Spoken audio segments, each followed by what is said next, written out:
Bonjour à tous, bienvenue dans cette nouvelle vidéo. Aujourd'hui, on va parler de l'acquisition d'une arme à feu.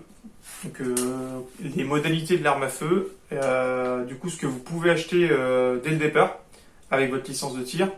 Et du coup, on verra dans une autre vidéo pour les armes qui vont être classées en autorisation. Donc, il y a deux distinguos à faire. Les armes que vous allez pouvoir acheter directement avec votre licence de tir. Donc ça, c'est les armes qui vont être soumises à déclaration. C'est-à-dire que vous déclarez l'achat de l'arme à la préfecture. Et après, ces armes-là, qui sont classées en C, donc c'est C déclaration, elles sont à vie. C'est-à-dire qu'en fait, à partir du moment où vous l'avez achetée, à l'instant T, vous allez pouvoir la garder à vie. Quel que soit, en fait, même si vous arrêtez le tir, en fait, vous pouvez conserver l'arme en catégorie C. Donc ça, à partir du moment où vous avez votre licence de tir, vous avez la possibilité d'acheter une arme en catégorie C. Alors les armes en catégorie C, il y en a énormément. Souvent ce qui revient, c'est le calibre 22 donc c'est une carabine 22 à rechargement manuel.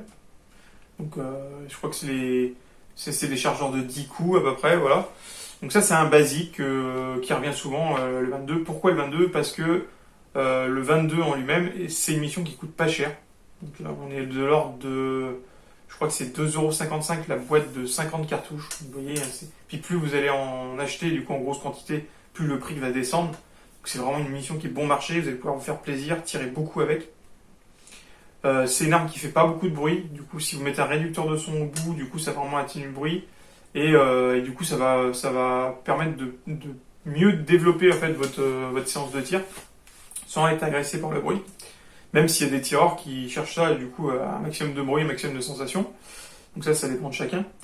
Mais c'est le 22, c'est vraiment quelque chose qu'on va retrouver au départ, quand vous commencez le tir. Mais vraiment, par contre, en carabine, en carabine. Vous allez avoir aussi accès à tout ce qui va être carabine TLD. Donc là, il y a une multitude de calibres. Ça va du 7 mm jusqu'au 308, etc. Suivant les dominations américaines, françaises. Ça, je pense qu'on verra ça plus tard, parce que sinon, ça va être, on va partir encore dans un autre aspect.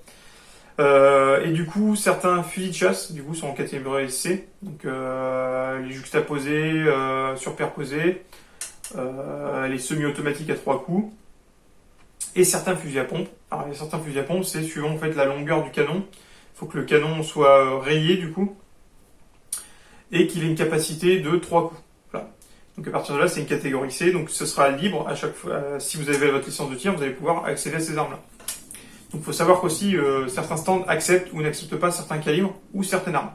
Donc renseignez-vous bien avant de l'utilisation que vous allez faire de cette arme. Parce que si vous voulez tirer avec et que votre stand ne donne pas la possibilité, c'est toujours frustrant d'avoir une arme chez soi et de ne pas pouvoir en fait l'utiliser en stand.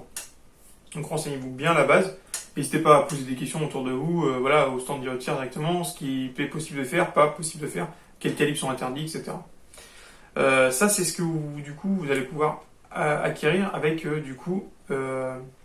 votre licence de tir. À partir du moment où vous avez votre licence de tir, vous avez accès à ces armes-là. Donc merci d'avoir suivi cette vidéo. N'hésitez pas à vous abonner. Mettez en commentaire ce que vous avez en arme de catégorie C, pourquoi vous avez choisi cette arme-là, et les aspects positifs et négatifs pour pouvoir en fait en parler avec d'autres personnes. Donc merci d'avoir suivi cette vidéo et je vous dis à la prochaine pour une prochaine vidéo.